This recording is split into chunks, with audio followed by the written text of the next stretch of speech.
Hello, আজকে আমরা দেখব যে কিভাবে আমরা আমাদের একটি ছবি ফটোশপে গোল করে ক্রপ করব। সেটা দেখার জন্য আমরা ফটোশপ ওপেন করব। আমি ফটোশপ সিসি ভার্সন ইউজ করছি, আপনারা চাইলে যে কোনো ভার্সন ইউজ করতে পারেন। তো আপনারা দেখছেন যে এখানে আমি একটা আমার ছবি ইনপুট করে নিলাম। এখন আমরা এখান থেকে যে টুলসটি রয়েছে, ক্রপ করার জন্য যে টুলসটি রয়েছে, এই টুলসটি আমরা সিলেক্ট করব।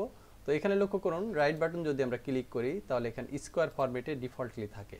তো আমরা যেহেতু গোল করে ক্রপ করব, সেক্ষেত্রে আমরা রাইট ক্লিক করে এই গোল যে রাউন্ড শেপটি আছে এটা আমরা এই টুলসটা আমরা সিলেক্ট করে নেব। এবারে আমরা ছবির ঠিক মাঝ বরাবরই বা যে কোনো জায়গায় কার্সার রেখে আমরা অল্টার প্লাস শিফট একবারে চেপে ধরব। তাহলে ধরে আমরা মাউস ক্লিক করে ড্র্যাগ করে এটাকে রাউন্ড শেপ তৈরি করব। আপনারা লক্ষ্য করুন, কারণ অল্টার এবং শিফট চেপে ধরলে যেটা হবে সেটা হচ্ছে যে আমরা একবারে ফুললি স্কোয়ার ফরম্যাটে রাউন্ড শেপটা হবে, কোনো দিকে বাঁকা বা কোনো কিছু হবে না, মাপটা একদম পারফেক্ট থাকবে। তো এখন আমরা এটা সিলেক্ট করে নিলাম। এবার যেটা করতে হবে সেটা হচ্ছে, আপনারা লক্ষ্য করুন, ডান পাশের যে লেয়ার আমাদের এখানে লক্ষ্য করুন, এখান থেকে আমরা এই যে একটা মার্কস, আমরা অ্যাড এ মার্কস, একটা মার্কস তৈরি করব আমরা এই লেয়ারের মধ্যে। তো এখান থেকে ক্লিক করে আমরা যখনই ক্লিক করব, লক্ষ্য করুন এখানে কিন্তু ছবিটি ক্রপ হয়ে গেছে। তো ছবিটি ক্রপ হয়ে গেল। এখন যেটা করব, যদি আমরা এই ছবিটির পাশে একটা বর্ডার দিতে চাই তাহলে সেটা কিভাবে দেব চলুন দেখে আসি।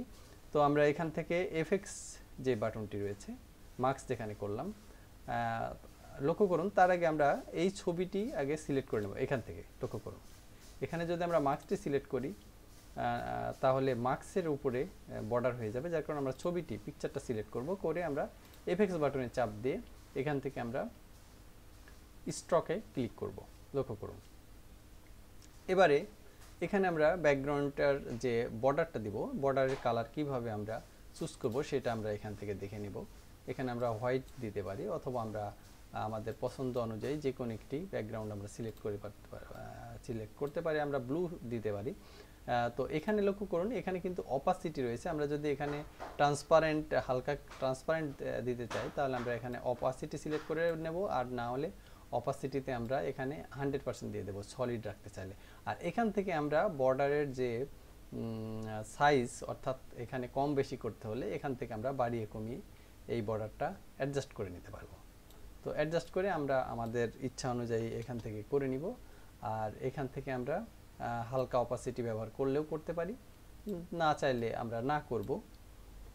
লক্ষ্য করুন, এখন কিন্তু আমরা আমাদের ছবিটি আমরা পারফেক্টলি ব্যাকগ্রাউন্ড রিমুভ হয়েছে, এবং এটা কিন্তু আমরা এখন সিলেক্টর টুলস সিলেক্ট করে আমরা কিন্তু এই ছবিটি যে কোনোভাবে যে কোনো জায়গায় মুভ করে নিতে পারবো। তো এই ছিল আজকের টিউটোরিয়াল, আর টিউটোরিয়ালের সাথে ছিলাম আমি এমানুয়েল। আর যারা আমাদের ওয়েবসবিডি চ্যানেলটি এখনও সাবস্ক্রাইব করেননি, দ্রুত সাবস্ক্রাইব করে বেল বাটনটি বাজিয়ে দেবেন, তাহলে পরবর্তী টিউটোরিয়াল আমি তৈরি করলে আপনি একটা নোটিফিকেশন পেয়ে যাবেন। তো আজকের মতো সবাইকে আবারও অনেক অনেক ধন্যবাদ জানিয়ে, আমাদের সাথে থাকার জন্য ধন্যবাদ জানিয়ে শেষ করছি।